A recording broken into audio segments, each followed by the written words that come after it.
ঈদের আগে বৃহস্পতিবার শেষ কর্মদিবস হওয়ায় বিভিন্নভাবে ঢাকা ছেড়েছেন কর্মজীবী মানুষ।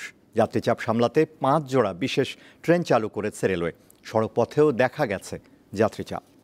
ওয়ালটন আবারও মিলিনিয়ার অফারে ওয়ালটন ফ্রিজ কিনে আপনিও হয়ে যেতে পারেন মিলিয়নিয়ার। ট্রেনের ঈদ যাত্রার চতুর্থ দিন কমলাপুর রেলওয়ে স্টেশনে যাত্রীদের চাপ ছিল কিছুটা বেশি। যানজটের ভোগান্তি এড়াতে ট্রেনে ঢাকা ছাড়েন অনেকে। যাত্রী চাপ বেড়ে যাওয়ায় বৃহস্পতিবার চালু করা হয় 5 জোড়া বিশেষ ট্রেন। বিনা টিকিটে ভ্রমণ এড়াতে স্টেশনের প্ল্যাটফর্মে প্রবেশের সময় টিকিট চেক করা হয়। ফলে কমলাপুর স্টেশনে অযাচিত কোনো ভিড় দেখা যায়নি। এমন ব্যবস্থাপনায় সন্তুষ্ট যাত্রীরা। আমি আমার দাদু বাড়িতে যাচ্ছি সবার সাথে ঈদ করতে। অনেক খুশি, নানু বাড়িতে যাব। ঈদ মানেই তো একটা excitement.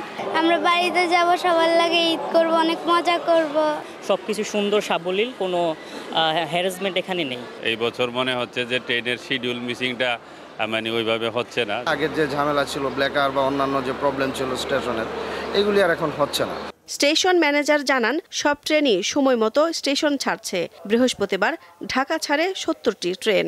আন্তনগর train, mail express, commuter সকল ট্রেনে মিলিয়ে আমরা প্রতিদিন 50,000-এর উপরে যাত্রী পরিবহন করতেছি এবং সেইভাবে যাত্রী পরিবহিত হচ্ছে। এদিকে পরিবার পরিজনের সাথে ঈদ করতে বাসেও ঢাকা ছাড়ছেন অনেকে। রাজধানীর সায়েদাবাদ বাস টার্মিনালে টিকিট কাউন্টারে যাত্রীদের কোনো ভোগান্তি চোখে পড়েনি। দিলশা দানি, দীপ্ত সংবাদ, ঢাকা।